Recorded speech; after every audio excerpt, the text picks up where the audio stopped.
अस्सलामुअलैकुम। Third day कीटो dinner के लिए हाजिर हूँ राफिया रिजवी। अच्छा जनाब, आज बना रही हूँ मैं पालक गोश्त। तो बीफ का पुट का गोश्त है, हड्डी वाला, और उसमें फैट्स भी हैं, थोड़ी थोड़ी चर्बी भी है। तो वो आपको आज बता रहे हैं कि ये किस तरह से बनाना है। तो उसके लिए इंग्रेडिएंट्स हैं, ये देखें, नमक, मिर्च, हल्दी, काली मिर्च, थोड़ा सा गरम मसाला, ज़ीरा और रेड चिली थोड़ी सी, बहुत थोड़ी सी, मामूली सी, वो भी कलर के लिए।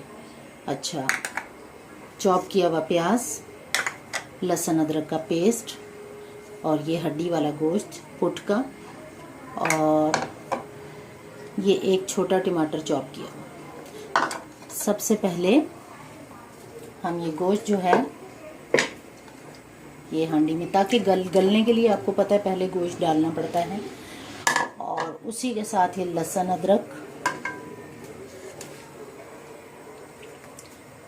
अदरक का पेस्ट ये शामिल करते हैं। साथ में ही प्याज,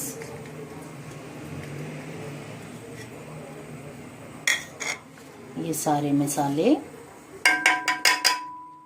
देसी स्टाइल से बना रही, और ये देसी ही खाना कहलाता है, पालक गोश्त देसी ही कहलाता है। और ये इसमें टमाटर डाल रहे हैं, सही। और इसमें इतना पानी डालकर इसको चूल्हे पे चढ़ा देना है जिसमें ये गोश्त अच्छे से गल जाए।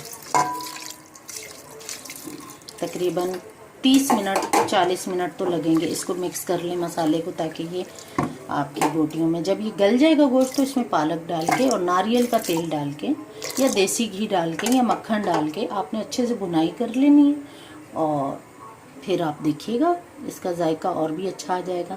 तो सबसे पहले हम इसको चढ़ा रहे हैं चूल्हे पे। ये हमने इसको हाफ फ्लेम पे चूल्हे पे चढ़ा दिया बोटियाँ। और ये हड्डी वाला गोश्त है ना, तो हड्डी के साथ चर्बी भी होती है, तो ये कीटो के लिए बेहतरीन चीज़ है। टमाटर जो है थोड़ा सा डालना है, प्याज भी थोड़ा सा, हालांकि कीटो में टमाटर और प्याज भी स्किप करने पड़ते हैं, लेकिन स्टार्टिंग डेज में चलता है, कोई फ़र्क, थोड़े से कार्ब्स होने चाहिए, क्योंकि और तो कुछ मैं खा नहीं रही है। थर्ड डे कीटो डिनर मेरा स्टार्ट हो गया। तो अब इंशाल्लाह नेक्स्ट जो आपको स्टेप बताऊँगी वो ये होगा कि उसमें पालक डालनी है और भूनना है। जी व्यूअर्स, आपने देखा कि पानी खुश्क हो चुका है और गोश्त भी गल गया है। अब इसमें हम नारियल का तेल डालेंगे, ज़्यादा नहीं, वही 2 टेबल स्पून के करीब हमने ऑयल डालना है, बहुत ज़्यादा नहीं डालना। इसमें इसको हम थोड़ा सा भूनेंगे और पालक ऐड कर देंगे।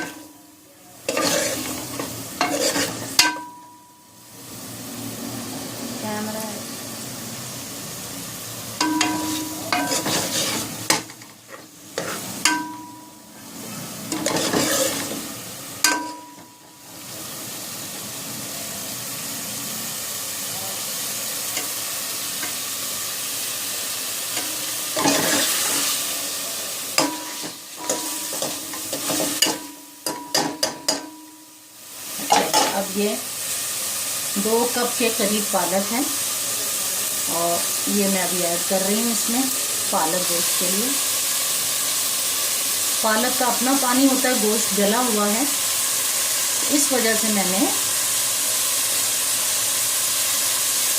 इसमें ज़्यादा कुछ पानी नहीं डालना इतना। हाँ, 2-3 हरी मिर्चें लेकर इस तरह मैंने काट ली हैं, वो मैं इसमें ऐड कर रही हूँ स्पाइसेस के लिए और जायके के लिए।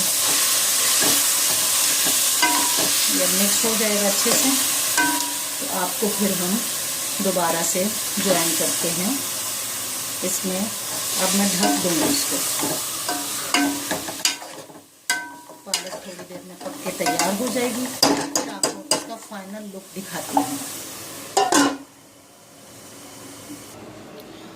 और ये भी चेक कीजिए, मैंने अपना सैलेड पहले से तैयार किया हुआ है। क्रीम का पोर्शन जो है 1 टेबल स्पून क्रीम, और खीरा और बंद गोभी कॉल्स्लो, वो मैंने काट के पहले से रख ली है। सही है, अभी मैं आपको फाइनल लुक दिखाती हूँ, ज़रा हमारा सालन तैयार हो जाए। ये देखिए पालक का पानी भी सूख गया और सब कुछ ज़बरदस्त सा लुक आ रहा है।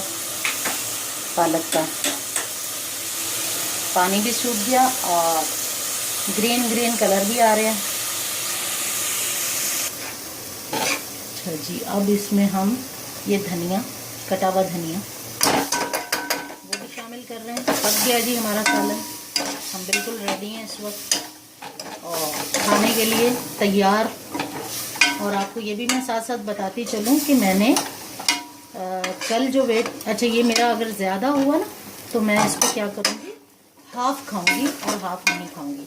अभी खैर डिश आउट करती हूँ और आपको मैं फाइनल लुक इसका दिखाती हूँ। जी फ्रेंड्स, ये देखें मेरा पालक गोश्त, बीफ पुट का गोश्त ये तैयार है, धुएँ निकल रहे हैं। और ये मेरा सैलेड, अगर ये मुझे ज़्यादा लगा कि ये बहुत ज़्यादा है तो ये मैं हाफ़ खाऊंगी और हाफ़ कल खा लूँगी, कोई मसला नहीं है।